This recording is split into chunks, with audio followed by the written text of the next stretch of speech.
So right now in the next 30 minutes, we're going to talk about resumes. I know you may have questions about how to format your resume specifically for architecture. So we're going to go over that today, and I'll also provide you with a downloadable resume example that you can take and use as you're tailoring your own document, okay? So there we go. So just a quick introduction. I'm Suzanne. I'm one of the career coaches for arts, media, and design.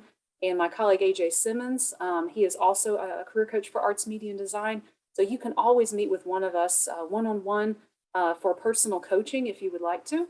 We're available to you anytime. So just feel free to shoot us an email. You can also make an appointment on Hire a Niner. All right, so let's do a quick chat. So how long do you think a typical employer will look at your resume? They get your resume the very first time, they're glancing at it. Who thinks number 1, 2, 3, or 4? Put your answers in the chat. We'll see how close everyone can get. All right, I'm seeing some 1s. I have a 2. I have 1, 3. All right, so this may surprise you, but the answer is 3. So that is very, very little time that they're actually spending glancing at your resume. A lot of us think that they are spending several minutes actually going through our document, reading the fine print, going through all of our bullet points and descriptions. But initially, they are just scanning the document to see overall if you have that experience. And so within that 10 to 20 second time frame, you have to captivate them by the information you're providing in your document. So let's talk about how to do that. So initially, you will use this resume time and again over the next few years, both as a marketing tool as well as an extension of your portfolio. A lot of architect employers will want to see your portfolio, obviously, to look at the design aesthetic that you have. But a resume is a really great quick snapshot just to see some of the different projects or internships or experiences that you've had in and outside of the classroom. They are going to also kind of get a sense of your design aesthetic. If you are able to format a resume really well, they assume that you are a good designer in your architect work as well. So kind of think about how this plays into your overall portfolio. And again, it's looking at your skills, your experience, your education, and how that all aligns to the field of architecture. So let's talk about 3 different types of resumes. So I want all of you to have a master resume. This is an ongoing document with every experience you ever have. So it could be professional experiences, volunteer experiences, maybe part-time jobs to make just some extra money. It could just be, random skills that you have that are not related to your field of study.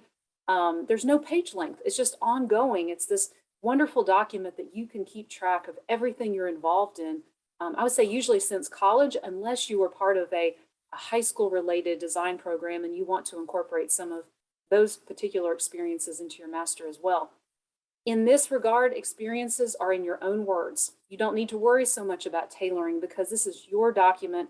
Only you will see it, and it's organized by categories that you choose. So again, it's much more generalized, but it's an ongoing document that you can use the rest of your life, okay? Now, the second type of resume is the type that we're going to talk about for the CareerEXPO. So this is a tailored resume that's very specific to the types of jobs that are in internships that you are trying to go for. So we are looking at that master resume. We are pulling that experience out of the master into a very tailored 1, possibly 2-page document, but we're only using the relevant information for that particular job or internship, okay? And I'll show you lots of examples as we go through our time today.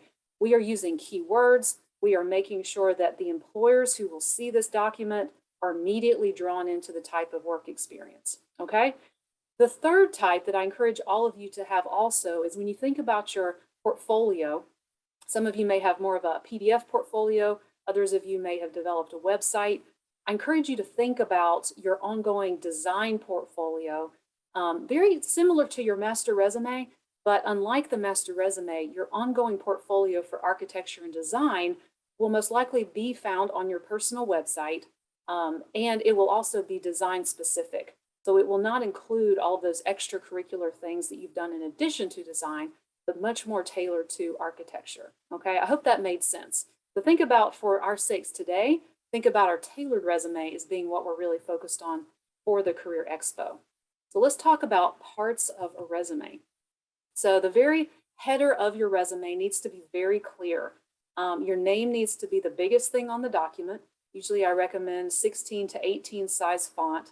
I also recommend you using font that is a sans serif font, even though I don't mind Times New Roman and Cambria, which are pretty fonts, and they are serif fonts, but try to avoid anything that looks too muddy.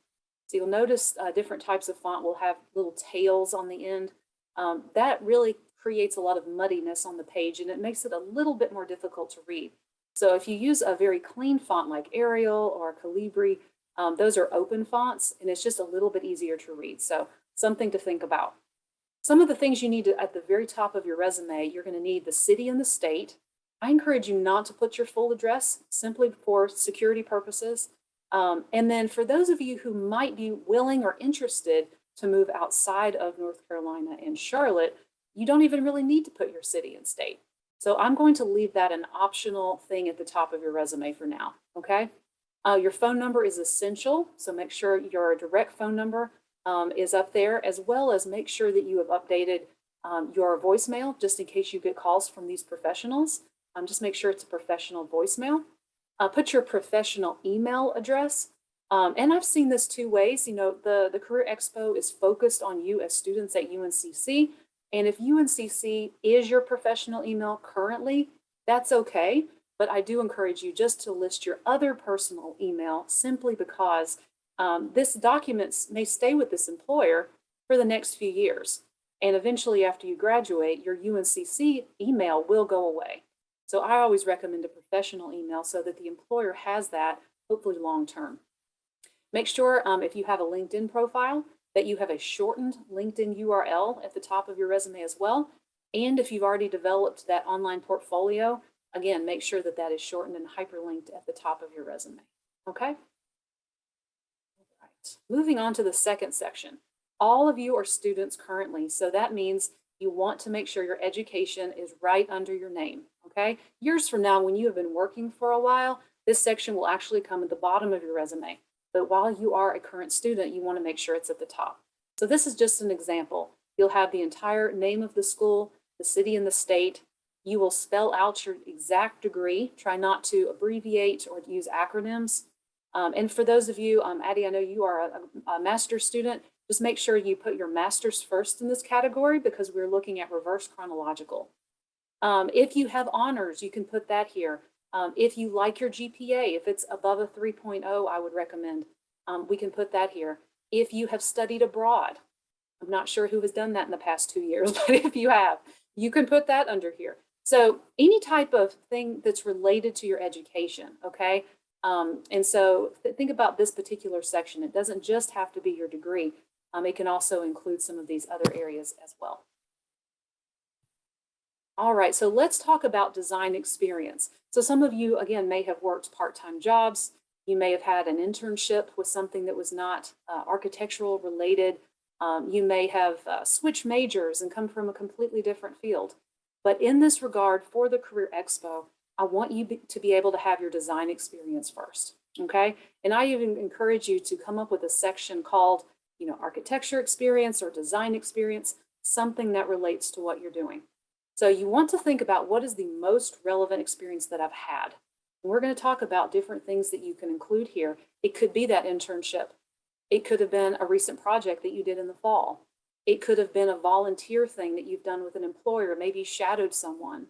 So experience here is left very open. This does not have to be paid experience. This is any type of experience that is related. You want to think about reverse chronological order for each of these sections. So think about the newest item for experience in this category all the way down to the oldest. And you want to make sure you include these 4 essentials: the organization's name, the location, your title, even if it was intern or volunteer, even if you make up the title, that's fine. And then also the date range that you have for this particular experience, okay? Then following this, you want to have action verbs to really describe what you accomplished in this role. And so this is not a chance to be very vague or simplistic in your language. This is a chance for you to go a little bit more in depth talking about the process. And so when you think about this, if something is current, if you are currently in an internship this semester, you will use current action verbs in this section versus an experience that has concluded, you will use past past tense action verbs, okay? The biggest thing here is make sure you're detail oriented.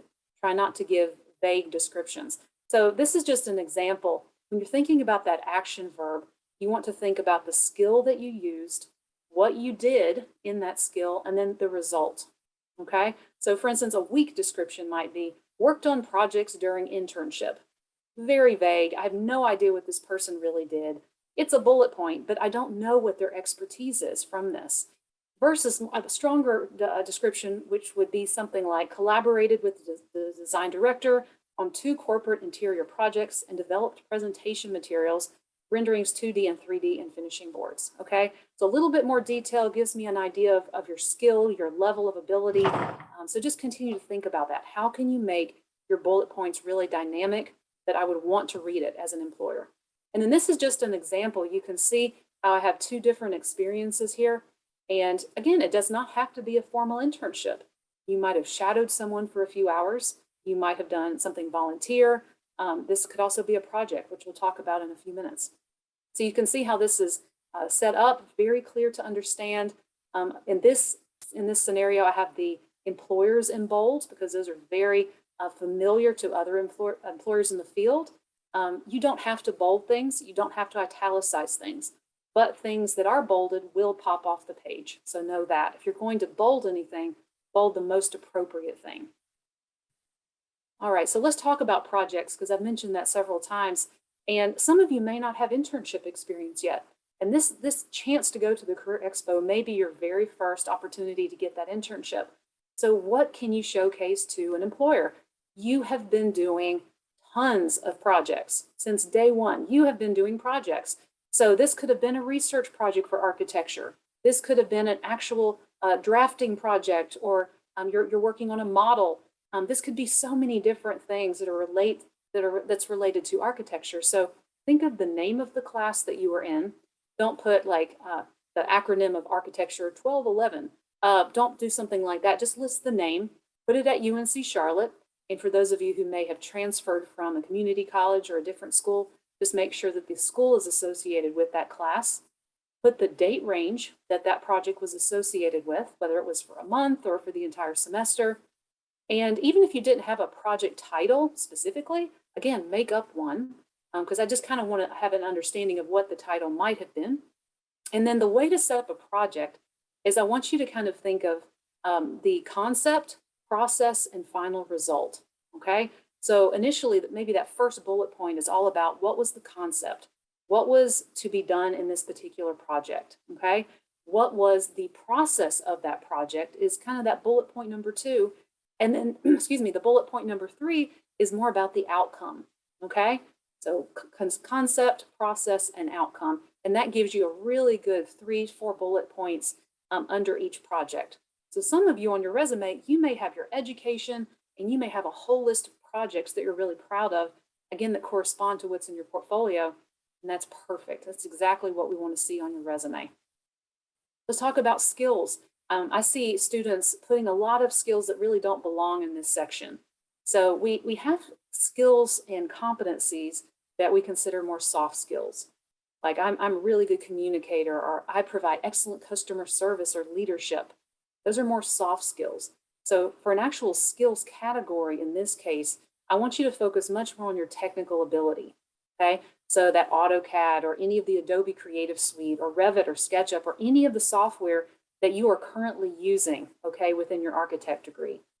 The language is kind of a different one that you can add. So if you are fluent or proficient in a different language, that is a skill that also goes here. Also, if you know additional skills, if maybe you came from a computer science background and you're coming in with different coding software, you can also put that here. So think more technical, hard skills versus soft skills, okay? Other potential sections that you potentially could add to your resume. Volunteer work that you've done in the community. Maybe some of you have helped build houses for Habitat for Humanity or volunteered with, a local firm. Some of you may be going towards different certifications, and those could go under your education section. Again, honors and awards that you may have gotten in college. Again, study abroad experiences if you've had that opportunity. And also, if you've had any opportunities to do research or present your work, maybe at either a conference or some type of forum, especially those of you who might be in graduate school, that also could be its separate section, which is really great. All right. So we talked a little bit about how the 10 to 20 seconds that employers glance at your resume is really key to bring them in. So again, making sure that you have some of these things in alignment will really help your resume get noticed. So there's not a perfect number of bullets. My general rule of thumb is 3 to 5. But again, it's really based on the experience itself and how much you have to say about it. But usually if you have 3 to 5 bullets per experience, that's pretty good. Remember that every single section, like education, experience, volunteer, research, all of that is reverse chronological order.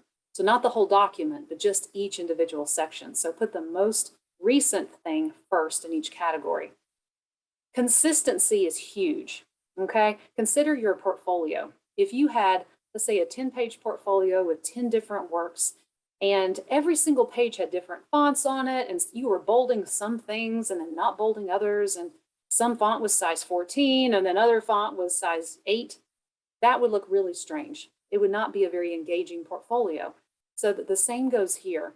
When you start doing a type of design within your resume, let's say you go into your education section and you decide to bold the university, UNCC is in bold, then you want to make sure that the organizations throughout the rest of the document are in bold for consistency's sake. Does that make sense?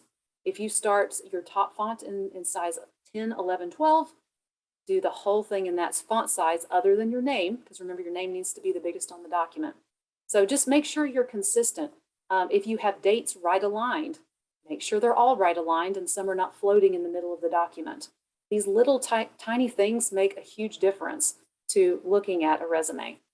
Make sure that it is only 1 or 2 pages. I see this a lot in the resumes we review in Hire a Niner, where a student might upload a 1.5 page resume or a 2-page, 2.25 page resume where that third page is completely blank, but they just happen to have that extra page floating out there. You want to make sure you either have 1 full page of information or 2 full pages of relevant information, okay? This is not time to fill up your resume with a bunch of fluff. Make sure it's relevant to what the employer is looking for. And I always recommend size 10 font. Size 12 font is too big. It really is. So you really don't need to go up that big. 11 is fine, but I recommend for most of you just to use size 12, okay? Margins, I recommend 0.5 all the way around, okay? And that's going to expand your document. That's the smallest I want your margins to go. And that will allow you to get a lot of information on that 1 page. And then make sure you proofread. One of the quickest ways your resume will be thrown out is if an employer finds spelling errors, okay? So make sure you're reading it. You can come to drop-ins and have one of us look at it before you go to the CareerEXPO. I'm also going to open it up that you're welcome to email me your resume. I don't mind reviewing it over email. I want to make sure that you're putting your best foot forward, okay? All right, so some of the things not to include on a resume. Make sure not to use any personal pronouns or complete sentences. So you never start with an action verb with I did this or I did this for you or me. Any of those words, you don't want to use those. And because you don't have complete sentences in a resume, you don't need periods at the end of any sentences. So you can leave periods off. Don't mention any personal data on a resume like your age, your marital status, eye color, height. That is not necessary. The only time photos are allowed on a resume or if they are more performance, so acting, dance, and sometimes theater, okay? So none of you should have any photos on your resume. Obviously, don't provide false embellishment. Don't start copying a bunch of bullets off a website somewhere that look good and placing those in your resume. Make sure your words are your own so that if an employer asks you about what you've accomplished, you can speak directly to what you did in a particular project or internship. Don't include references in this document. References are a completely separate document, okay? So some of these employers, when you interview for them, they will follow up and ask for references, but just know that's a separate document. And we actually have a page on this in our career guide, which I'll show you at the end. You can now remove all high school information. The only caveat to this is if you were very active with architecture in high school, okay? So if you can make the case that a project or an experience in high school really was geared towards architecture, I'm okay with you leaving that, okay? But most of you probably will not have any high school information on your resume. And then finally, don't include interests. Employers are not really interested in what you're interested in. They're wanting to know what you're skilled in and the experience you have that backs that up, okay?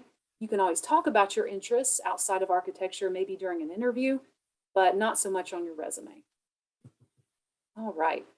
And then finally, I just wanted to introduce you to this concept of an ATS, an applicant tracking system. This is not for the CareerEXPO per se.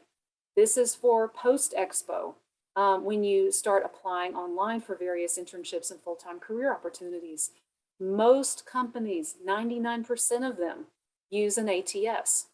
And what this is it's a type of software that reads your resume and basically sees how much of an alignment you are to the job that's being recruited for.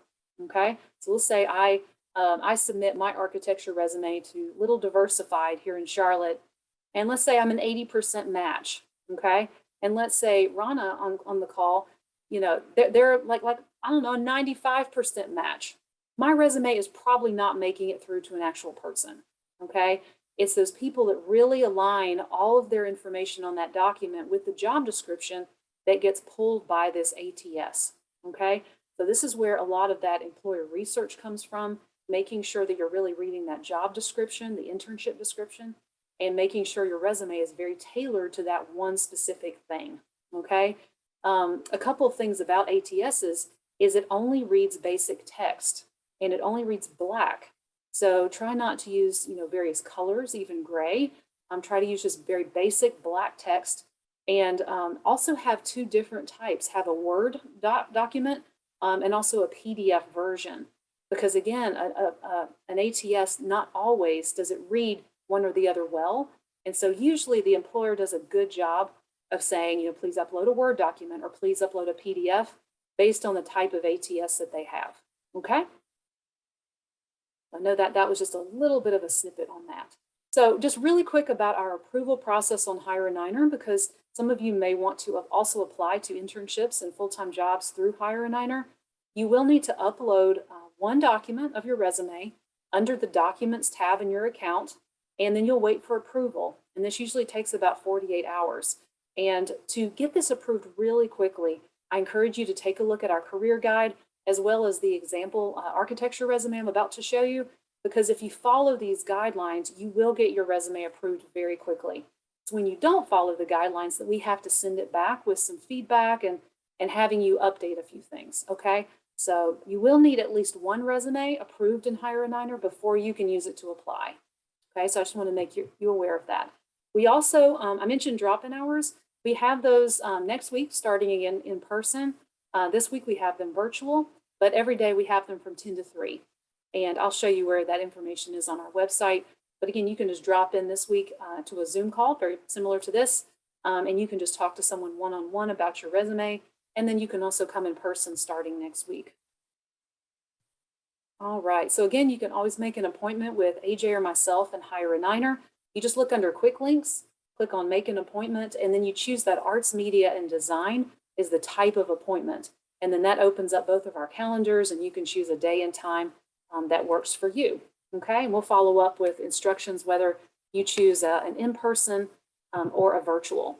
So let me switch over to our website really quick, and I'm going to show you where some of these documents are so you can access these immediately. All right, so this is our Career Center main website. You'll notice the career guide. We have a tab in the header up here. We also have one of these icons here, and you can just click on it immediately. Resume section is about halfway through the guide. So you can just click, you can see in our index, resumes start on page 21. Okay, and that will give you a good idea of just some of the basics of resumes. But I want to show you very specifically, I can get back here, get back to the main page. So under students and alumni on our main Career Center page, scroll down to where it says join a career community. All of you are part of our arts, media, and design career community. And we have a lot of different information under here, especially for all of you under visual arts and design. You can see several links that are associated with design and architecture. So if you are looking for those opportunities, especially outside of the expo, if you scroll down there, we have an entire listing of resume examples for you to pull from. So let me find the architecture. Here we go. So again, you are welcome to download this. Just use this kind of as a template for you to go off of. And you can just kind of see how it's laid out. Your resume does not need to look just like this. It's just an example, just to give you some ideas of things that could be on your resume, okay? You can see this example and how it's laid out, and hopefully that will give you a really good start.